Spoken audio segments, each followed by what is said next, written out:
So I live in a walk-up building, a 3-floor walk-up, so I couldn't manage it anymore. Like walking up with Anissa and being pregnant, it was too many bodies on my body. So I moved in with my in-laws. So living with them, I do have brothers-in-law, so I had to be in hijab all the time. But alhamdulillah, it was good. I really, really enjoyed my time with them, and I really needed them because like I was just too pregnant. I was too pregnant and I couldn't do it. So being pregnant alone, well, not alone, but without your partner is something else. And even though it was definitely different from being pregnant with Anissa and having my husband there to support me, because no one there to give me back rubs, no one there to rub my feet, no one there to complain to. Basically, it was like I was going through things alone. And it was good that I had Anissa there, because taking care of her and being able to talk to her about her dad helped me as well, because it made me feel like he was still there in a way. And I did talk to him. I do still talk to him on the phone, you know, almost every day. So it's not like he's completely, you know, disappeared. Helping Anissa cope with the loss of her dad was challenging.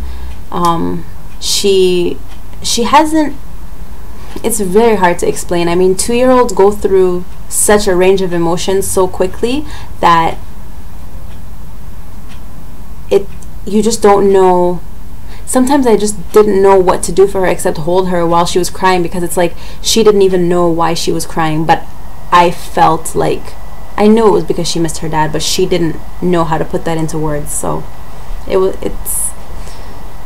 we're still working on that. That's definitely a work in progress. There was no point at which this became easier in terms of helping her cope with her dad not being around yet. So inshallah, maybe in the future will get easier, but I don't think so.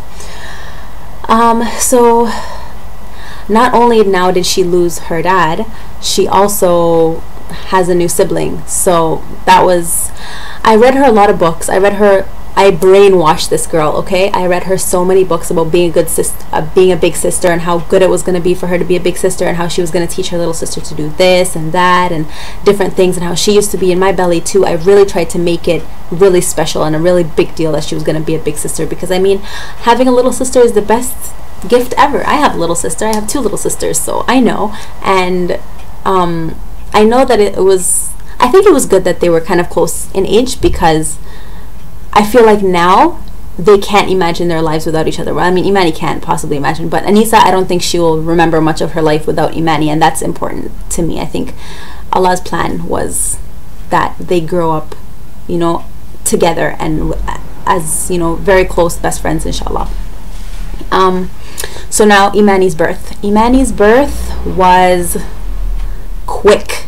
They say that your birth time is cut in half. So if your first baby my first baby was 8 hours, so Imani, my labor with her was 4 hours, y'all. Like, I went from having contractions. I started having contractions in the morning of May 5th. She was born on May 6th, 2014.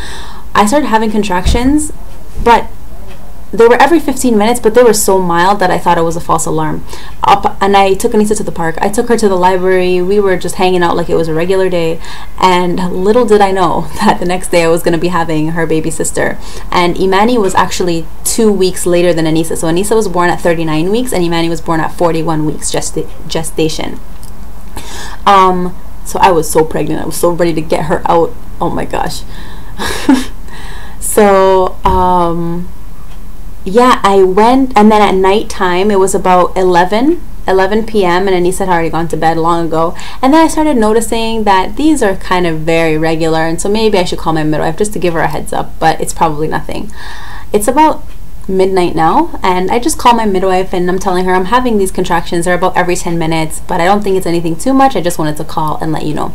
By the way, let me tell you that both midwives that I was supposed to have, like, you have 3, and there's your main midwife and the backup midwife and the backup for the backup. These 2, my first midwife and my second one, they were out of town.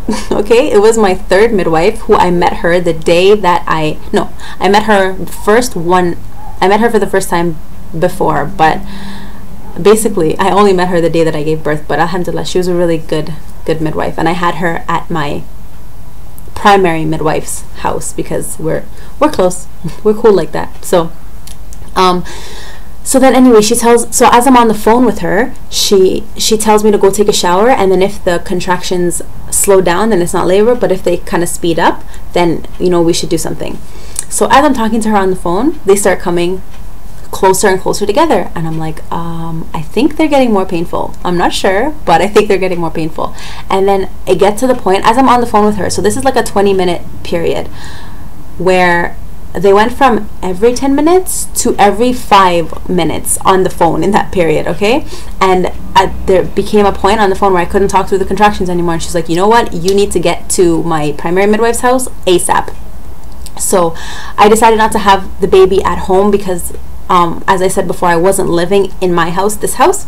I was living with my in-laws, and so I had arranged to have the baby at my primary midwife's house, which is where I had checkups and stuff before, so I was familiar with it. So there's that. So then I go wake up my mother-in-law and my sister-in-law and my sisters-in-law, and I'm like, this is it, let's go, let's go. And so we drive to my midwife's house, which is about 10 minutes away, 10-15 minutes, and we got there at 1 in the morning, and after it seemed more painful this time. I don't know if any of you guys have experienced that, but I feel like the second baby, it just hurt way more. I don't know if it's because it was so fast and my poor little body did not have a chance to like figure out what it was doing, but I don't know, it hurt more. So thanks, Imani. If you're watching this in the future, you've really hurt me. No, she was born at 4 a.m. 4 something. Sorry, I don't have all those like statistics memorized that people usually do, but she was born right after Fajr. So I remember she was born in water, so I had a water birth in a inflatable birthing pool, and that was really good. I would do that again. So she was a water birth baby, and when she was born, the adhan went off and for Fajr, and she was born right after that, and like it was very profound birth. She was. So alhamdulillah, it was a bittersweet moment because Kamal wasn't there, and I know that he would have given anything to be there at that moment to witness his second daughter being born, but what can we do? So yeah. So since Imani's been born, it's been 5 months since Imani's birth, and we are now back at home, and now I feel like I can start doing vlogs again. So basically you have this update on what I've been up to in the past 2 years, and since Kamal and I are still together, then I feel like I would really like to continue to do relationship advice vlogs, and I'm also gonna see what I can kind of contribute to this whole my new status as a prison wife. So I want to talk about that. I want to talk about multicultural relationships because that video was so well received. You guys seem to really like to hear about multicultural relationships and what it's like to be in one and how things work or don't sometimes. So send me all the questions that you have, all the suggestions for videos, all the advice or anecdotes that you want to hear about, or send me all those things because I will read them, and I will inshallah make videos about my experience in this relationship. I also want to talk about this 3 years of marriage that I have been blessed with, and how what I've learned, how much I've learned, and how I've coped with different things. And yeah, so that's another thing that I would like to continue to talk about.